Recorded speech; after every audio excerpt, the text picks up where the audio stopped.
আমরা তো গ্যাস সংকটের মধ্যেই আছি, কারণ গ্যাস তো গত 15.5 বছর নতুন করে খনন করা হয়ই নাই।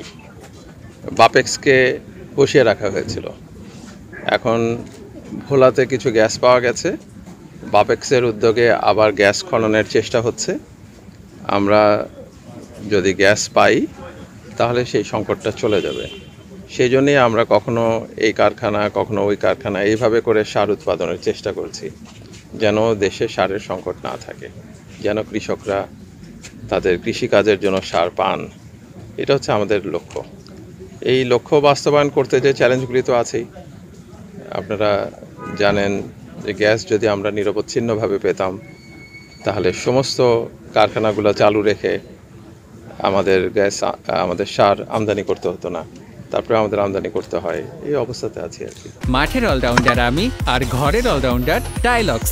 টাইলক্স টয়লেট ক্লিনার, ক্লিন মানেই টাইলক্স। সারা বাংলাদেশে 15.5 বছরে দুর্নীতি হয় নাই এরকম কোনো সেক্টর জানা আছে?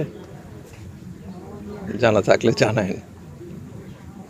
সেটারই আমরা নিরাময়ের চেষ্টা করছি, নিরসনের চেষ্টা করছি, এবং সেটা করতে যে চ্যালেঞ্জগুলো প্রচুর আছে, সেই চ্যালেঞ্জগুলো আমরা মোকাবেলা করার চেষ্টা করছি।